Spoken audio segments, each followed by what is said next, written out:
Welcome to the Property Investors Podcast. Thanks so much for tuning in. Make sure you subscribe so you never miss an upload. You can catch us on Apple Podcasts, Spotify, and YouTube. Enjoy this week's show and don't forget to share it with all your friends. Hey, I'm Russell Leeds. What's happening? I'm Ricci Mandal. And welcome to the Property Investors Podcast. On this week's show, the reason why you are poor. Who, me? Well, not you, them. Oh, them. Okay. Thought you were talking about me then. Oh, no, don't worry. You're rich. No, I'm Rick. Oh, you're Rick. R.I.C. R.I.C. Not that again. Now, obviously, we're not necessarily talking about you specifically. It's like, why are people in the UK poor? What's the reason? When you're living in a land of opportunity, you know, you can look at certain people are born into poverty in certain countries where there's no opportunity and there's no way to dig themselves out of it. It's very, very difficult to do that. But in the UK or in America or in most of Europe, we're in such a fortunate position where, number one, I suppose you could argue that everyone's rich, you know, compared to other countries, and the standard of living here is very high.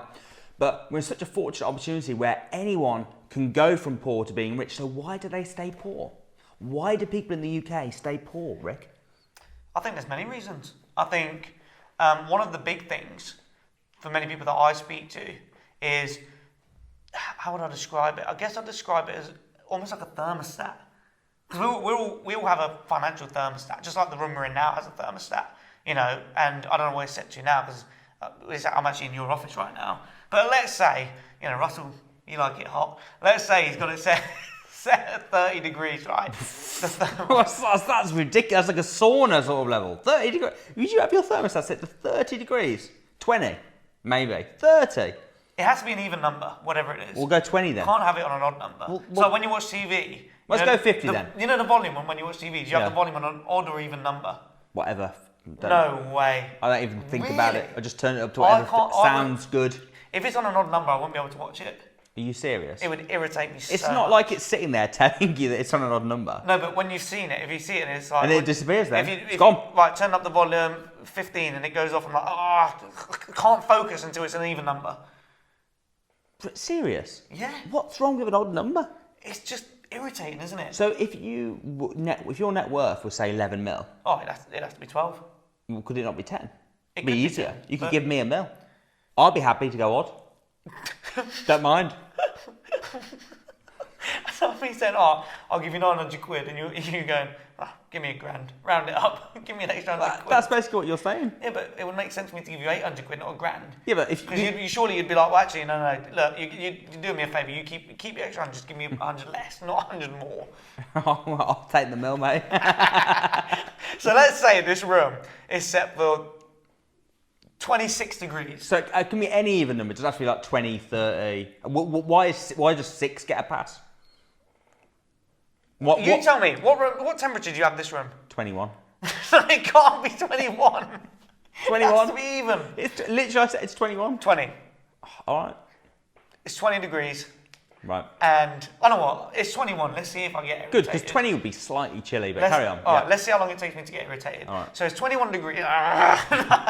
It's 20 degrees, and this room is set for 20 degrees. So if we open a window, and let's say it's set for 20 degrees, the cool air will come in, and the temperature will drop. Maybe it might drop to 16 degrees, because that's even. Drops to 16 degrees. But because the thermostat is set for 20 degrees, the room will always adjust itself to go back to wherever the thermostat's set. In the same way, if we have actually, right now, it's the aircon that's keeping it at 21. It's the other way around. If you open the window, it'll probably go up. That's what I just said. You said go down. I said if it goes down to 6... It wouldn't. It's cooler in here than it is out there. It's the aircon. aircon. Yeah, but the principle's the same. It's because we're in summer at the moment. Yeah, but if you're going to be so pedantic about a degree... Let's say this room is full of people and it gets really warm in here and there's loads of lights on, it might go up to 30 degrees. But if it's set for 26, the thermostat will adjust the temperature and it will always come back to whatever the thermostat's set at. And just in the same way, like this room has a thermostat, me, Russell, and you, listening or watching this, also have a thermostat and it's called your financial thermostat. Do you want to explain what the financial thermostat is? Yeah, well, if you look, for example, at people that win the lottery, how often does a poor person win the lottery and waste and blow the money? Well, it's a crazy... There's a stat. It happens all the time. Yeah, and it's crazy. You'd think, oh wow, they've won. And do you know what the interesting thing is as well? I was reading a book actually about money the other day, and there was a stat in there about people that spend money on lottery tickets. This is in America, but the principle's the same. And the lowest earning income, I think it was like the bottom 10%, on average, they spend the most, by the way, on lottery tickets. You'd think you got less money, you'd spend less, right? Well, it's that mentality, isn't it? Trying to get the golden ticket. Exactly that. And they spend on average $450 a year buying lottery tickets on average. However, those same people said that they couldn't scrape together $50 in an emergency. It's great. That's like, that must be a lottery ticket a day short. I don't know how much lottery tickets are. But No, mate. I've never done the lottery. Not even once. I don't think I've ever done it either. I've never done it. Never done the lottery because the chances of you winning, like those people that are spending that $450 on the lottery, would be much better saving that $450. They obviously can because they're blowing it at the moment. Yeah. And investing it. But the crazy thing is as well, let's say they did win the lottery. They'd probably blow it because their thermostats. And it's even worse because then they've blown the lottery money and they've lost their 400 and something quid. Yeah. So what sets your thermostat? Because we all have a thermostat, and what it is. And by the way, as well, you will have recognised this in yourself, right? You don't have to be a lottery winner to see. That's the most extreme example. But let's say you're in a job and you're earning 30 grand a year, and then you get a pay rise, and now you're on 36 grand a year. Happy day. Suddenly you're going to have loads more money, right? But you don't, do you? Because somehow, magically, you find a way to spend that extra 6 grand, and your expenses, your outgoings, just creep up, and you have the exact same amount of money left at the end of the month as you did when you're on 30 grand. And then when you get another pay rise, you go up to 40 grand, the same thing happens again and again. And no one manages to have an extra money even when their earnings are up because they're finding a way of blowing it. And the reason they blow it is because that's where their thermostat is set. Yeah, and it's just like the room. If it drops, the room temperature drops, the room will adjust to get back to where the thermostat is set. And we're all set to have a set amount in the bank. So let's say, for example, you might be sat there thinking, okay, I know that if I have 3 grand in the bank, I'm comfortable. And what happens is, let's say one day it goes down 2.5 grand. It's like, whoa, got to get this back up to 3 grand. You get it back up to 3 grand, it's like, I'm good. But in the same way as it going down, when it goes up, the same thing happens. It's like, whoa, you just got a bonus. Let's go to Dubai. Let's go to Dubai. Let's go and stay in the same hotel we always stay in. Exactly. And then you spend the money. I've got 4 grand now. Spend 1,000 back to 3 grand. It's comfortable. Yeah. And that's what the financial thermostat is. And one of the main influences on your financial thermostat is your environment. You know, you are the average of the 5 people you hang around. And a good way, actually, I saw Samuel do this at one of our training programs. It's really interesting because it doesn't work every single time, because it never will work every single time. But I'd say 9 times out of 10, if you do this, it will probably show you what I mean by the average of the 5 people you hang around. If you look at what you earn as an income, and then you write down the 5 people you spend the most time with, and you add up their salaries, and then divide that by 5, the chances are that number that you're looking at is probably what you earn. Crazy. Yeah, it is crazy. So I suppose the first the first solution, should I say rather, of how to fix your financial thermostat is realising that there is it's like the opposite of Fight Club. The first thing you need to do is talk about your financial thermostat. Fight. Don't tell me you've not watched Fight Club. No. You've never watched Fight Club? What does Fight Club have anything to do with the financial thermostat? In Fight Club, it's a very famous saying. They say the first rule of Fight Club is you don't talk about Fight Club. And I'm saying it's the opposite. Right. The financial thermostat, the first rule of fixing it is you've got to talk about it. You've got to be aware of it. Yeah. If you're not aware, there might be people watching this right now that were like, oh my goodness, I'm exactly like that. I didn't realise that I had a financial thermostat. I thought, like the people that want to win the lottery, they think winning the lottery will make them rich. But it won't. They'll be a poor person with a lot of money. Yeah. And when you're a poor person with a lot of money, you blow the money and you become poor again, like Ricci's saying. So the first thing is to be aware of it. So how do you fix it? I agree with you about environment. I think that's a really good tip.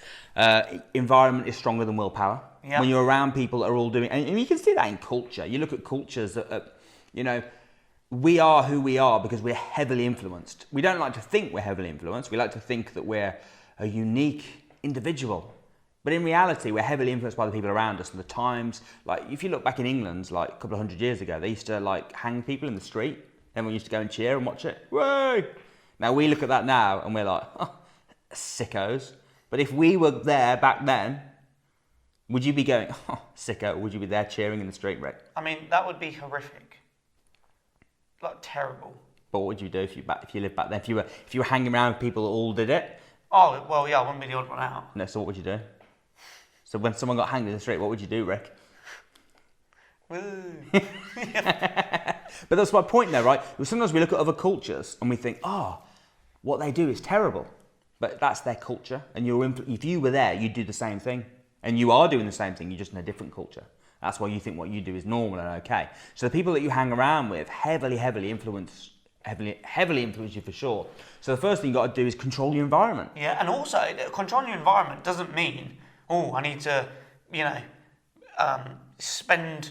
need to change my group of friends and meet new. Well, it does mean that, but also you can make slight changes, like even listening to this podcast. When you drive, instead of listening to music, listen to the Property Investors Podcast, little plug. But your car should be like a university. Yeah. Listen to podcasts, change your environment, not just by physically with people hanging around, but also listen to podcasts, watch Samuel's YouTube videos. Like, you can have a mentor. When I started out, before I, went on to advanced training and met Samuel in person, I felt like I knew Samuel before I even met him because he was a mentor to me, not from meeting him because I hadn't met him yet, but from just watching his videos, listening to his podcast, because that is still your environment. I 100% agree. And it's the influences you, isn't it? It's the things that influence you. 100% agree. If you can be reading books, podcasts, YouTube videos, drowning yourself in that sort of content, it will have an influence on you. Because it might be that, I remember you sort of saying, Samuel was one of the people that you hung around with the most, even though you didn't even know him, because he was always in your ear, teaching you stuff. He was a mentor to me before I even met him. And then, when I did meet him, that was kind of like, because I'd already been around him, I felt like I knew him because I've been listening to him all the time, I was binge watching the videos. When I met him, it just clicked and it felt right. And then one thing led to another, and then we are where we are now. But you can do the same thing, just change your environment, make small changes in the car, when you're at home, before you go to sleep. Watch something positive, watch something that's going to empower you and, educate you, and not watch just crap that's just going to give you the wrong mindset. So, when do you do it the most? For me, it's walking. Yeah. Because I've got a dog, so I take the dog for a walk. I'm only about half an hour walk every day. I always listen to podcasts and books and stuff when I'm walking. And it's when I'm driving. More driving I do. If I've got to go into London, or if I'm going to Manchester on a Friday, that's going to be like a 6-hour round trip. I get a whole book in that time. Yeah. And do you speed the audio? If you listen to No, audio I book, listen to it normal. do you? I speed it up a tiny bit. I don't get it. I listen to some people when they're on the WhatsApp and the voice notes, and I listen to voice notes really fast. I don't get it. Like, Just listen to it normal. Nah, it's faster? Yeah, but Slight edge, but saving time. But if you listen to it normally, you can get people's tonality and really understand what they're saying. It's not just being fast forwarded. Depends what it is. There's certain books I've tried to listen to, and I turn it up, and I'm like, oh my goodness, I can't take it in. Yeah, I can't take that in. I've got to go at level 1. But I would say 99% of books I can listen to at 1.2. I don't even notice. Yeah. And then you look back and it's like, oh, I saved an hour. Yeah. On that book. I might try it. You should try 1.2. People that listen to it at 2 speed are just ridiculous. I agree. I mean, I hear them. My stepdad, Tim, is one of the ones that listens to it on 2. And he listens to it, he's sitting in the room, it's like, and I'm like, you cannot. How much time does it save? Well, 2 would be double the... Oh, of course. Another thing is this. Learn maths. Learn maths. Well, we say that, but you don't... I failed maths. Yeah, but then you say stupid stuff like, how long does it take? Yeah, but, you can be rich and be a bit stupid. Yeah. Hey guys, I'm Ricky. Welcome to the Property Investors Podcast. I'm stupid, but this isn't stupid. Let me give you something that's not stupid. I'll just correct it. He's actually very smart, but he's a little bit uneducated with maths, isn't it? I thought you were going to say he's actually very very stupid. No. You actually are very smart, but when it comes to maths, you're a bit stupid. And the problem is, it's like with general knowledge. If your general knowledge is shit, and then someone asks you something that everyone else knows, it makes you look The stupid. thing is, a lot of people that I know that are very successful often didn't do well in school. It's true. Apart from you are a genius. You are a genius. But even look at Samuel. Look how successful Samuel is. He didn't do great at school. No, and he's not like great at maths. No. You know. He's better. He actually is not bad. He didn't used to be. He's got better at maths. Yeah. It's probably because he's always looking at deals and stacking numbers and stuff like that. Yeah, I guess you get used to it. But here's something not stupid for you. Another thing you can do is also. What? But here's something not stupid. Whoa. Here's something not stupid you can do. Rich people think differently to poor people. So I'll give you an example because we could talk about this for hours. A few things. Firstly, rich people find solutions. Poor people find the problems. Yeah. And I picked this up from you and Samuel. As soon as I started hanging around you guys, I was always looking at the problem. I'd say, Russell, Samuel, this is the deal that I'm looking at, but the problem is this, this, and this. And I would finish the sentence. And one thing you'd always say to me is, well, what's the solution? Yeah. Don't come to me with a problem. Come to me with a solution and how we can overcome We it. say that to our staff. Yeah. Don't come to us with problems. Come to us. There's still occasionally big problems, but it's come to us with solutions. Yeah, but you're very solution orientated. I think rich people focus on the solutions rather than the problems. Yeah. But the poor people focus on problems, and because they're focusing on the problems, guess what they find? More problems. Because what you focus on expands. Yeah. Yeah. I agree, and it's also I think rich people tend to be positive people as well. Yeah. I think that for me, I hate negativity. Yeah. But the biggest thing, for sure, I agree with everything you've said. The biggest thing is rich people invest their money in assets. Not liabilities. So interesting. That's an often saying, isn't it? Rich people buy assets, not liabilities. I think rich people buy both. But would you say that rich people buy the liabilities when the return from the investment from the asset can pay for the Rich people liability? buy assets first. Yeah. Yeah. So if you've got a pot of money, Yeah. and then you could get a car or you could get a house, the rich person would invest the money into the house, get their return for their investment, and use that return to pay for the liability. I think that's true to a point, but I don't think it's a hard and fast rule. I think what most rich people will do is they'll save a percentage. I call it investor tax. So Right. do you know the government taxes you every time you earn money? You get taxed. Yeah. I tax myself. It's my investor tax, right? So every time it's true. Every time I earn some money, This is the way you say it. I tax myself. Investor tax. So where does the tax go? It goes into a bank account that I'm not allowed to touch for anything other than investing. Oh, right. I thought you were going to say, well, it's investor tax because I tax myself to buy liabilities. No.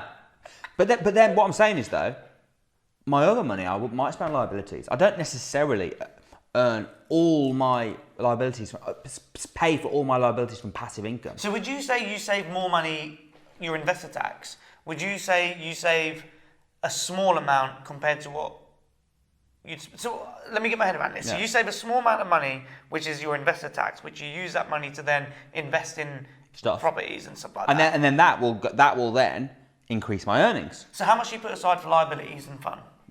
I put 20% aside for investor tax, and then everything else is all the other stuff that I pay for. So 20%, you think if you were speaking to someone, you'd put 20% aside, It depends on what your income is. You can start with 10, start with 5. and then you start to move up. Like we said, with these people that are the lowest 10% in America that are spending 450, just put that in 1%. Save something. It's interesting because I'm going to be teaching my kids. I want to start doing investment lessons with them, and I want to be like giving them pocket money. I want them to pay for everything themselves. So I want them to have to buy their own toys. I want them to have to buy their own clothes, everything. So we're going to start giving them. I haven't exactly worked out how I'm going to do it, but we'll probably start giving them like an allowance or for doing their schoolwork or their homework or something, get them to do something. It's hard because we've got cleaners and like normally you'd be like, oh, go and mow the lawn. It's like, oh, the gardener's already there doing it. Go and have you got anything to do? Cook the dinner. Oh. Private chef. No, I haven't got a private chef. I could Have get you got a private chef? No, I haven't got a private chef. Why don't you get one? Do you know, I have considered it because I considered getting one with Samuel. Right. That's what we do with a housekeeper. So we've got a housekeeper and they come because we live so close. Yeah. So they come every day, but they go to his house and my house, do like 3 hours at each. And got the same with the maintenance guy who's doing both houses. We did think we could get a private chef and do both houses. Yeah, but then the problem with that is, here we go. Poor people focus on problems. Well, I'll give you a solution as well. The problem with that is, if you have dinner at 6 p.m, but also Samuel has dinner at 6 p.m, well, the chef can't be in 2 places at once. It literally is 100 meters away. Yeah, but they've got to prep the meal, cook the meal, clear up. I mean, you're talking a couple of hours. But what if Samuel's like, oh, actually, I want to eat at 6 o'clock as well? Now the chef's got to choose whether they go, you or Samuel. Could they not prepare both lots of food and then just deliver it? Like you get a takeaway food, they deliver it, don't they? Yeah, but surely the whole point of getting a private chef is so that it's freshly cooked in front of you. Delivery's fresh, isn't it? When you get takeaway, it's still fresh. I mean, that's a bit of a difference between a takeaway and a nice, freshly cooked meal in your kitchen. Yeah, I know what you mean. I mean, the solution is get a private chef each. Or that could be the kid's job. That could be what the hell they're earning their pocket money. I'm not sure. Child labour. What? I mean, Nike are doing it. Why can't I? Yeah, but I mean, Adidas are doing it. Cooking chicken. All the big companies. What, you reckon they're being irresponsible? They need to get good, don't they? Yeah, but they're kids, bro. Anyway, my point is, forget everything we've just said. We should cut that out. Right, forget all that. My point is, I want them to have a stream of income, and I want to teach them about investing it. Yeah. I want to teach them how to tax themselves.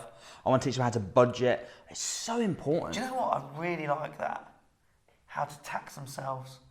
Because most people would say, I'm going to tax them. But that's giving them an employee mindset then. Yeah. Interesting. Tax yourself. Was that intentional, or did I just pick that up? You just picked that up. It's quite The reason I thought of tax is because the government tax you, right? Yeah. And they take it before anything. See, what most people do is they save what's left. Yeah. Whereas the tax always gets taken first. Income tax. Yeah. Does. So I think, why don't you tax yourself? Take it first. Then you've got what's left. And that way it's coming off every single time. So your financial blueprint, or what I want my kids' financial blueprint to be is, we take 20% and that can only be invested. If they do that, they will be rich. Yeah. It doesn't matter what they earn. You can be a low earner, but if you're taking 20% and investing it, if you're on 36 grand a year or something, and you managed to put aside 3 grand a year, and you invested it, you would, from compound interest, you're getting about 10% return. After like 40 years, you'd be, I can't remember I have worked it out, but after about 40 years, you'd be a millionaire. Wow. Now it's slow. It's not super exciting, and there are much faster ways to get rich. You want to be focusing on your high cash flow as well. That's why property is so great, because you can do deal selling, you can do rent to rent, you can create passive income by controlling property when you don't even own it. You then can invest that, and you're great. But even if you just got a low income job, if you can save money aside and invest it, you'll become rich. Yeah, I agree. Also, with saving money, I think the mindset that some people have is, if I want to become rich, I need to penny pinch as well. I need to, don't have that Starbucks. It's £3 there. Actually, I think it's more than that now. But you can't be having a Starbucks, save that money. But when you think about it, no one got rich from not having Starbucks. No one got rich from doing that. What they did was, exactly what you just said, putting 20% aside and investing it, but also just have more outgoings, man. Do you know what the average person does as a job, and they want to, make more money, is they'll work, and they'll get paid at the end of the month.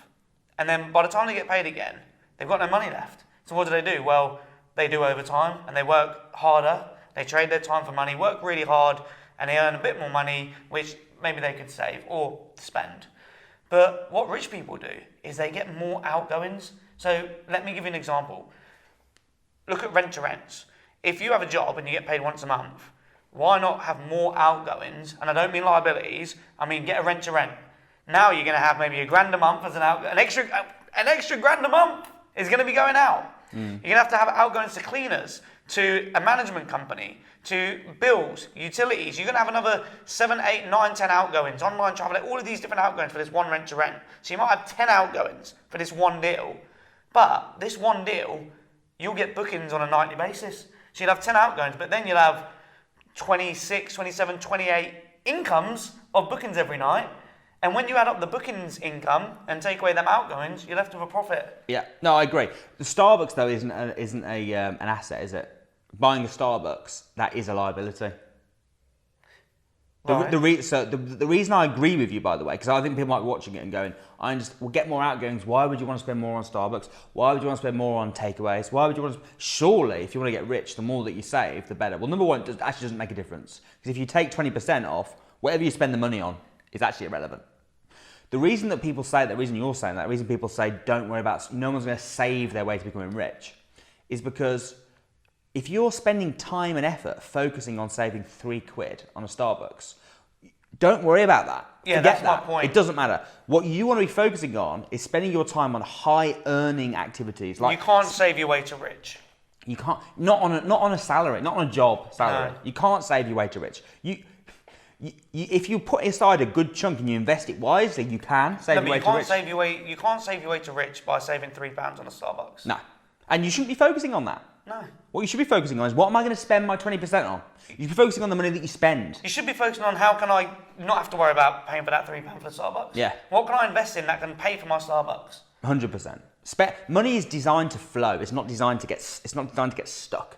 It's designed to be spent. You should be spending your money, but you should be spending it in ways that bring money back, making your money work for you. That's what rich people do. That's how you're going to get rich. I agree.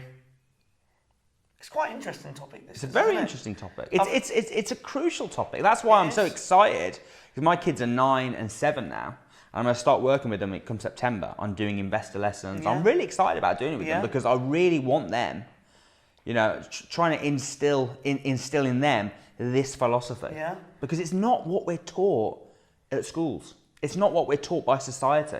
And the good thing is you can change this. You can change this now. Yeah. You just have to tweak a few things, make a few changes. Now, is it easy? No. But is it hard? No, it's not easy and it's not hard to change it. You just need to do the correct things. You need to make the changes and put yourself in the right environment. Another thing that I know is because I know you and Sammy have helped me do this. Myself, you, Sammy, we're very quick to work out people's thermostats. And one of the ways, and you can do this with yourself, if you're watching or listening, you can do this with yourself. One of the things that you can do is ask yourself, or ask a friend of yours some questions. And just ask them, for example, what's been the worst thing about your day? About my day? Yeah, let me ask you, what's been the worst thing about today? Worst thing about today? Oh, I've had a good day. I can't think of anything bad that happened to me. I haven't had nothing bad's happened to me today. You're rich. From that? From that? Yeah. Okay, let's switch it now. And then we'll explain after. Go on. Now let's flip it, and now you're poor. All right. What was the worst thing about your day? I wasn't role playing. I was genuine. You've never done this to me before. I know. I genuinely got a bit worried then because I thought you were going to go. This is happening. Okay. I was thinking, oh no, what's he doing? Does he not know this? No, I don't. You taught me it. Me? It must be Samuel. It's not me. Nothing to do with me. Well. Okay, let's switch it then we'll explain. All right, well, I kind of get where you're going with it. Shall I ask you the question? You ask me the question, okay. All right, what's been the worst thing about your day today? Oh, man, well, I was walking and it started to rain and I got soaking wet and I didn't have an umbrella. And then there was a dog that was just barking at me while I was trying to have my coffee. And it's not been good. But maybe tomorrow will be better. Now, the difference is a poor person is quick to criticise, whereas a rich person, they don't criticise, they look at the positives. Do you know, I do this actually. I didn't know about the rich thing, but I do this in interviews. So one of the things I always ask them is like, I trick them into it as well because I want to fight. Because if they're on guard and they're in an interview, so I always say, "Who's the best boss you've ever worked for?" And they'll go, "Oh, it was Dave." The best. Oh, why was he the best boss? Oh, he was the best boss because this. I go, okay. Who was the worst boss you've ever worked for? And they're like, Cassandra. I was like, oh, what was Cassandra like? Oh, well, she used to do this and this and that. Quick to criticise. Yeah, but then when people say like, I can't actually think of a bad boss. All my bosses have been good. I'm like, oh, that's a really good sign. Good sign. And then sometimes it opens up that they then start slagging off the company, and I'm like, oh, this is like a big red flag here for me, for this person. Yeah. So yeah, I know I haven't done it like that for finding out if they're rich or not, but just finding out if the sort of person I want to be around. Yeah. I don't want to be around a moany person who's going to criticise and talk about all the bad things. It's like, it repulses me. Yeah. I mean, I guess to sum up, if you want to think rich and you want to be rich, the main moral of the story to get started with this, of course, there's many other factors. You know, going to events and programs, putting yourself in the right rooms. Well, talking of programs as well, the deal sourcing crash course, which I know you're running with Samuel. Yeah.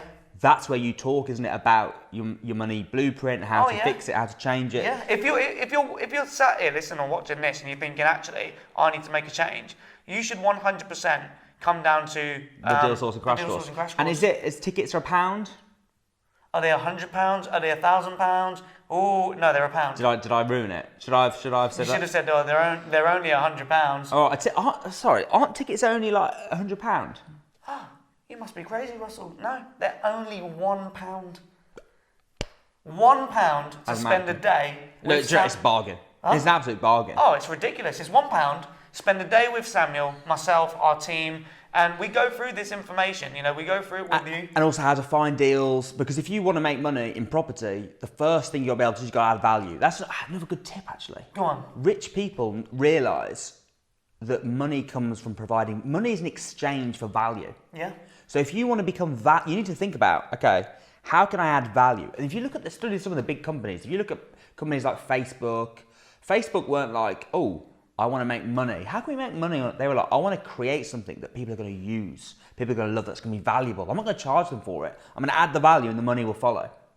Amazon, when I read a lot of books about Amazon recently, and Amazon weren't trying to make, many times they're making stupid decisions from a financial point of view.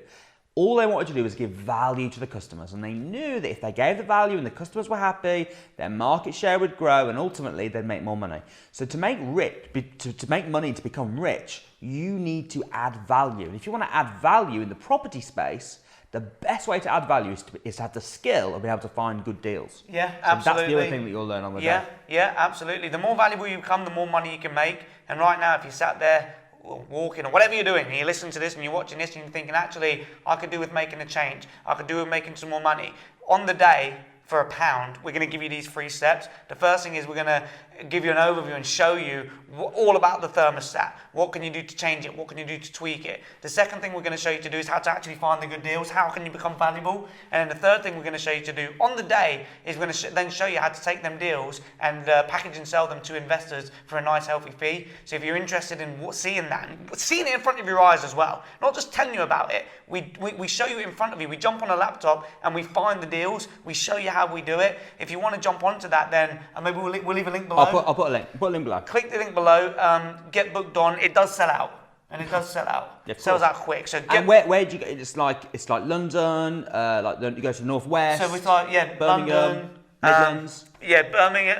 I don't even know. Tour over. We're all over, so it doesn't matter. And anyway, that's not even an excuse, because if you make an excuse of it's too far, poor mentality. Why is that? Because you're finding problems. Yeah. So what would a rich person do? A rich person would go, how can I? I can't go to that event because it's too far. Well, how can I get there? Yeah. And also, if you can't come because it's too far, maybe it's not for you. It's fair. So click the link below, go and get registered, and I'll see you there. Cheers, guys. See you next week. See you next week.